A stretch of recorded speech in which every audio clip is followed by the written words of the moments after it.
I imagine you're pretty tired of this, and we all have it, like that niggly voice in your head that just keeps telling you crappy things like you're not good enough, you're too slow, you're not smart enough, you don't know enough, you're too fat, you're too thin, you're not tall enough, you haven't got big enough hands, everyone will laugh at you, um, you don't dress nice. I don't know.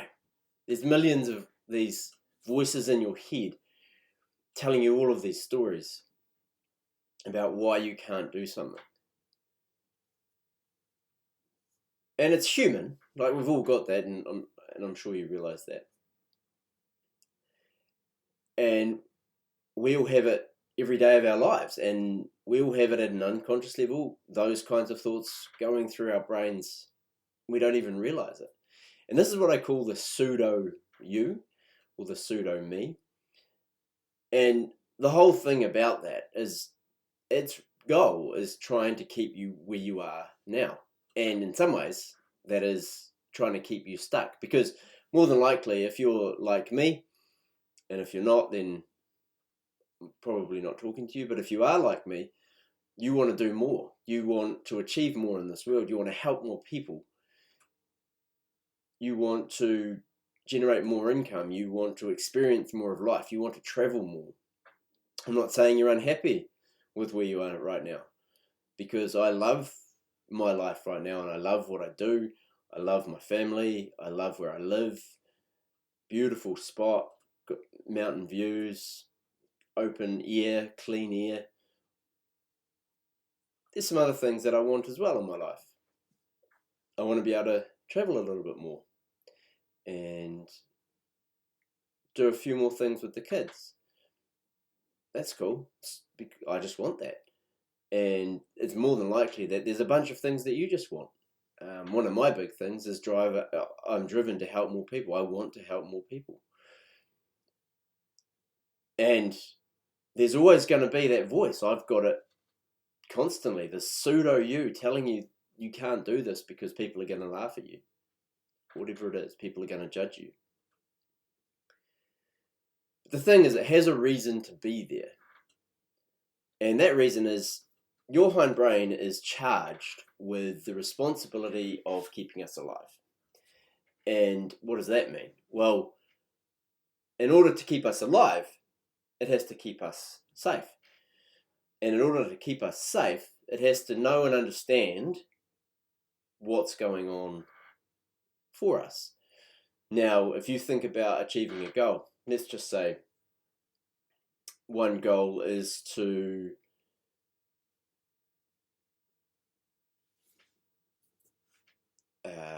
let's just say one goal is to lose 20 kilograms of weight. Let's just say that. And your hindbrain goes, well, I haven't lost 20 kilograms of weight. I don't know what it would be like. If I'm slim and really confident and looking good, what does that mean? Like, where is that going to take me? Am I going to speak to people I don't know about? Am I going to want to do more things that I wouldn't normally do? And none of that I'm familiar with. None of that is in my comfort zone right now. None of that is what I'm experiencing now or what I know about. And if I do that, I don't know about it, that's unsafe. And anything that I don't understand or I don't know is unsafe. And if it's unsafe, then it's got the potential to harm us. And therefore, the hindbrain is protecting us from that. It wants to keep us safe. And our brain works on different time scales for the different parts of the brain, but the hindbrain works on roughly 15-minute time frames. And so it knows that by eating that, whatever that is, it's feeding our chemical responses, it's feeding our system. It knows that that's a safe thing to do because that makes us feel good, and feeling good right now is safe. And so if I feel good, I'm comfortable. If I'm comfortable, I'm not under stress. And so in order to do that, I'm going to eat that thing. So that's safe, even though that thing's a donut, even that thing's ice cream. And there's obviously more we can discuss about that.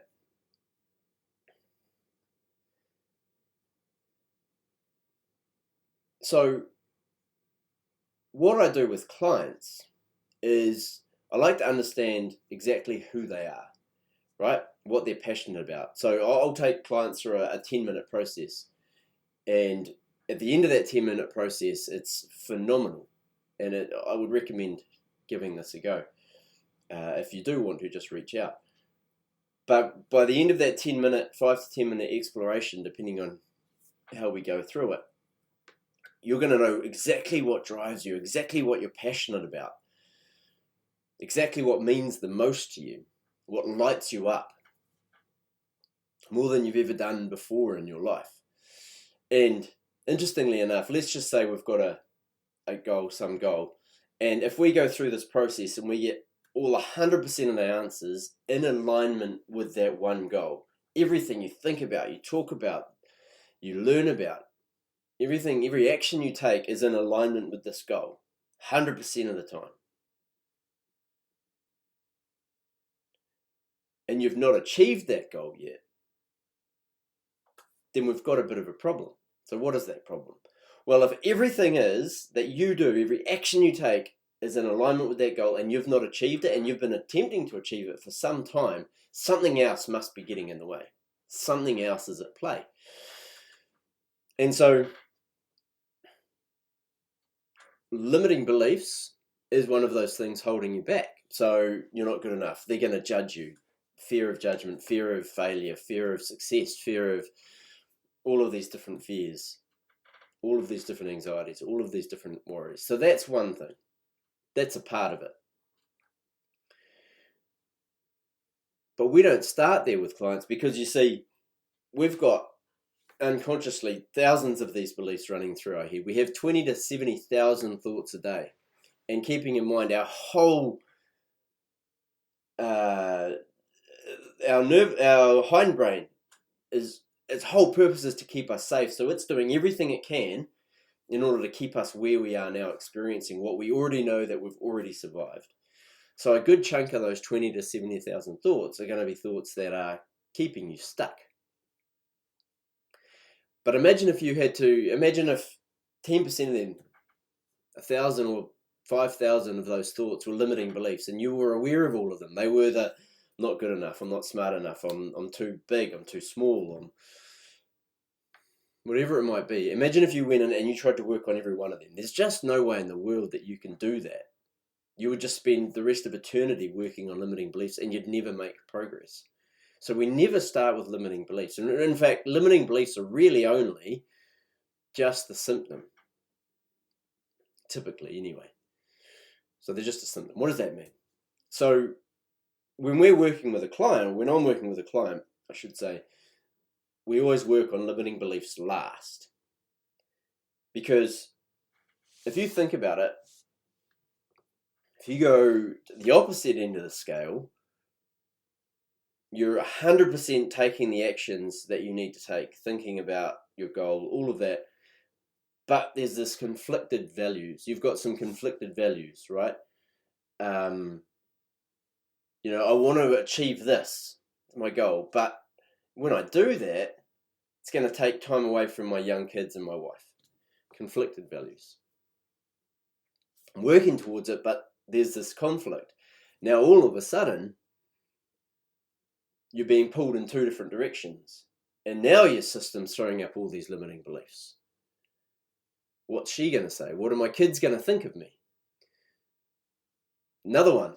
I really want to achieve this goal. Like, it means everything to me. I'm working towards it. And then over here, you've got, if I do that, I'm going to have to go out and meet all of these new people. And I really struggle meeting new people.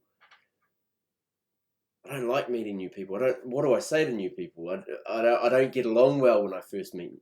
Okay, so you've got this that you're striving towards, and then you've got all of this conflict over here.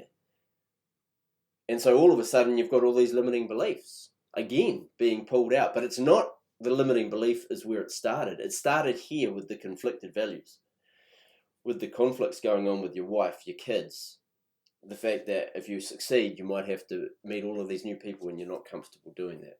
Maybe you're an introvert, maybe you, for whatever reason. And so now, if you think about these limiting beliefs and you go, well, what if I reduced that conflict? What if I removed that conflict? What if I went and had a conversation with my wife and my kids and I got them on board and they were supporting me and they wanted that, and the result of that would benefit the whole family? What if I did that so there was no conflict anymore? And what if I thought about meeting new people in a different way? Because if I'm really successful at this goal, all of those other people are going to be looking up to me and respecting me, and they're actually going to want to come and talk to me. What if I thought about it in that way? And if I removed a lot of those conflicted values there, all of a sudden now, a lot of those limiting beliefs, like literally hundreds of those limiting beliefs, just disappear. Now you don't even have to work on them. So then, of course, if we get that all cleared out, there's still going to be more limiting beliefs. And so the next level, if it's not conflicted values, if you get that cleared out, then there's something that we call trapped emotion. So what is a trapped emotion? Well, a trapped emotion is where, let's say you're 5 years old, 7 years old. Let's say you're 12 years old, preteen or 13, 12, 13, and you've got your friends and you go into a party and you're full of confidence, you're full of beans, you love parties, and you head along to this party. And at that party, one of your friends leaks that you really like this boy that's over at the party. And all of a sudden, all of these people that you don't know are coming up to you and making fun of you. And they're judging you, and they're putting you down, and they're embarrassing you. Particularly in front of this boy that's there and aware of what's going on. And all of a sudden you go away from that party and your confidence goes down to pretty much zero. And so in your system, you've now got this emotion trapped inside you, this fear of going to parties. And now from that point on, you decide not to go to parties. So when you once would have gone to that party because you loved that environment, you decide not to go to a party. All of a sudden you've got an emotion stuck in you that's changing your behavior.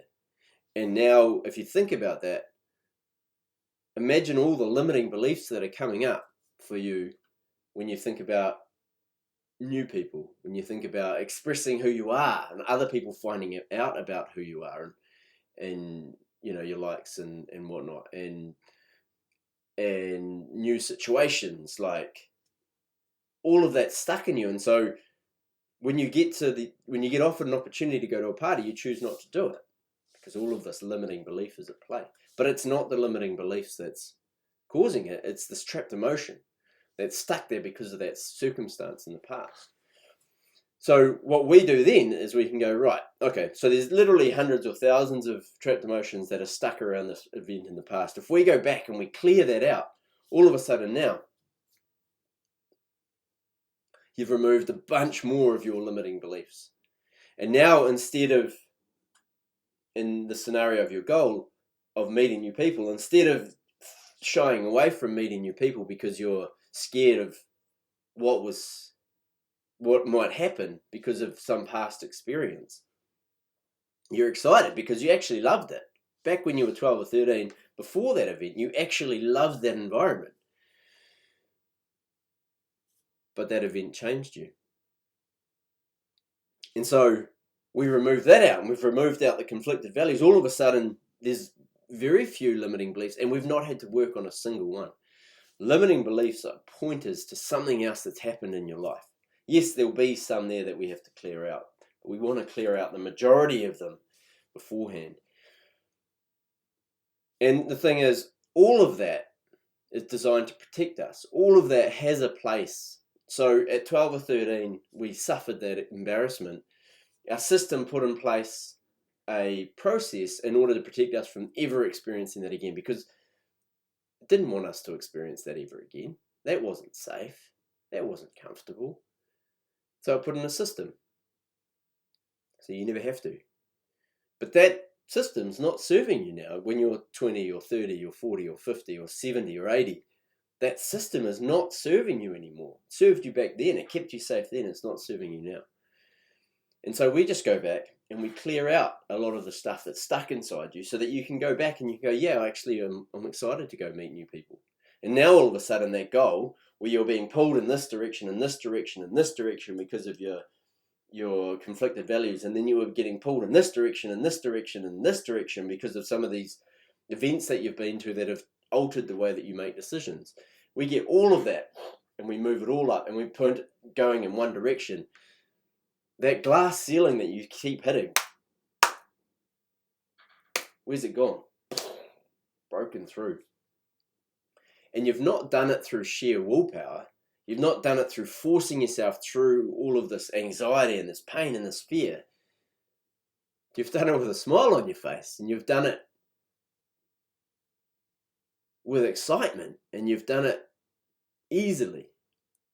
Because all of that fear and that anxiety and all of that was stuck inside you, it's just not there anymore. You feel lighter. Your shoulders are just more relaxed. There's just a weight here it's not as weighty anymore. In fact, it's not there at all. And when I work with clients going through this process, man, it's just so powerful to witness the progression from where they started and what their dreams and their goals are, what their focuses are, what they want for their lives, and what's getting in the way. That's the big thing, right? What's getting in the way? Because what's getting in the way isn't really getting in the way. It's just a distraction. It's an illusion.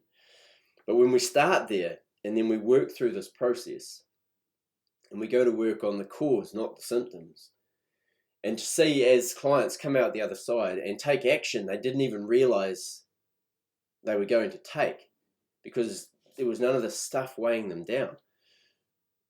It's just unbelievably rewarding. It's empowering. Sharing and experiencing empowerment. It's 2024. If you would like to share more empowerment and experience more empowerment, then I would love for you to subscribe to the channel. Chuck some comments in the comments box.